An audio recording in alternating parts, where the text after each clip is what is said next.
waiting on a phone call or a letter, and I assume most of you are traveling, so have your friends and neighbors, your family check the mailbox. You might get a letter announcing that you're being invited this week.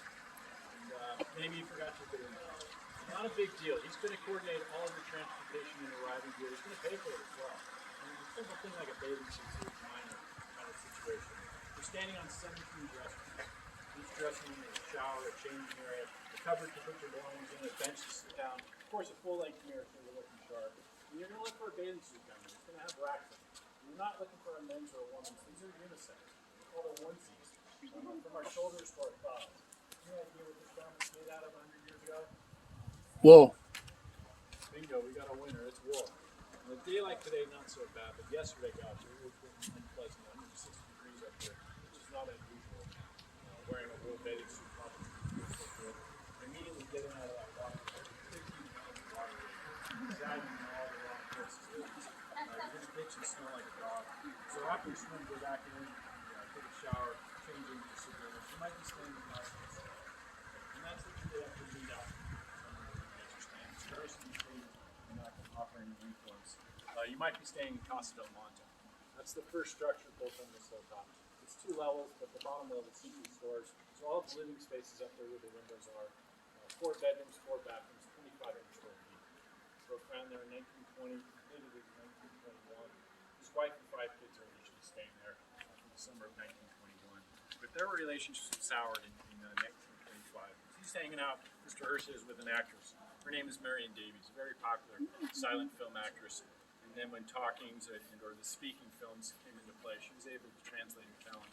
So she's getting the who's who of Hollywood, as is Mr. Hearst. He's an accomplished publisher at this point. He owns 28 newspapers, radio stations, magazines, TV movie production studio. So he's getting the who's who of Hollywood, financiers, athletes. He's inviting all of you because he wants a story. He's a newspaper guy. So he wants some rich stories, and I'm sure you all have some rich stories to share with him. And feel free to share with him, and you'll probably be reading about yourself later in the week as you stay here. These palm trees and these Italian cypress trees are not indigenous to this hill. He had over 30,000 trees planted up here, each requiring a stick of dynamite. This oak tree to my right is about 300 years ago. He had 4 oak trees moved 100 years ago. Imagine the labor, the expense of doing that today. He had it done 4 times. He valued this landscape so much. He had them moved, extracted out of the ground, concrete wrapped down around it, put them on rollers that were moving an inch an hour. It took several months to be relocated and replanted. 2 of those trees are still living. He started with the 40,000 acres that Dad purchased, but William was able to amass 250,000 acres. So talk about owning your view. This man owned his view. This peak in the far distance between these 2 Italian cypress trees, that peak looks like a camel's back, a little hazy out there. That's 35 miles in the distance. That's Mount Niporosera. That's his property line. It was said that you could send a child out there with an adult on a horse. And by the time they reached the bottom of that peak and came back to the house, they'd be a full-grown adult. And I'm going to take you guys up on the walkway now. It's the Esplanade. Esplanade's a French term for a walkway. It circles the entire property. It's about a quarter mile in length.